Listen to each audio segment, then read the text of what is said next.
tell us a little bit about what's going on in Iran and the news coverage. We've heard reports. I don't know if you have any knowledge of the news gathering, the challenges, or what's going on the last couple of days, or what's happening now, and how you guys are managing.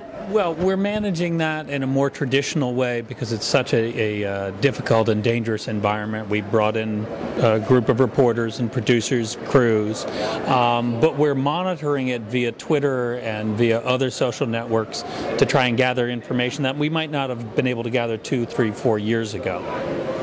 And how does the news gathering work? Is it traditional satellite uplinks, FTP, smaller cameras? In Iran, it's everything. It's people there. There's a lot of FTP. There's sat phones. There's some traditional uplinking. It depends on the correspondent and what the time frame is, what program or what platform that they're servicing. It's a big story. Hard to cover, I suppose, or? It's a big story. It's difficult to cover, yes, and no question. I mean, the government is not particularly friendly towards Western journalists, and that's an understatement.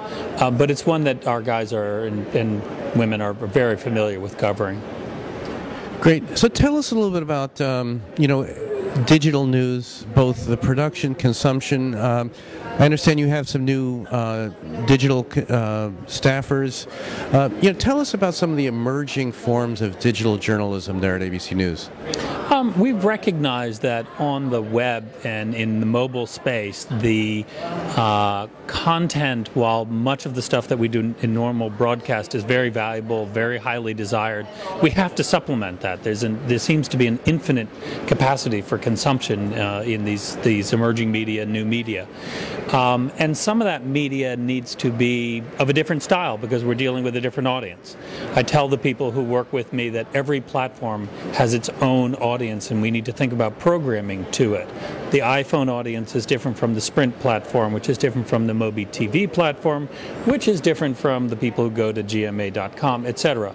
So each platform, each distribution medium has its own unique programming needs, and we have to create programming for that, in addition to giving them the best of what ABC News is currently creating.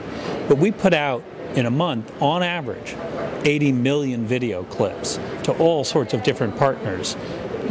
And even that isn't enough. So we're constantly looking for new ways, interesting ways, less expensive ways to talk to the audience of every platform that we serve. Is there a digital form of reporting that's different than what would be traditional network reporting, or is it similar? I wouldn't say it's distinctly different. It's more attitudinal.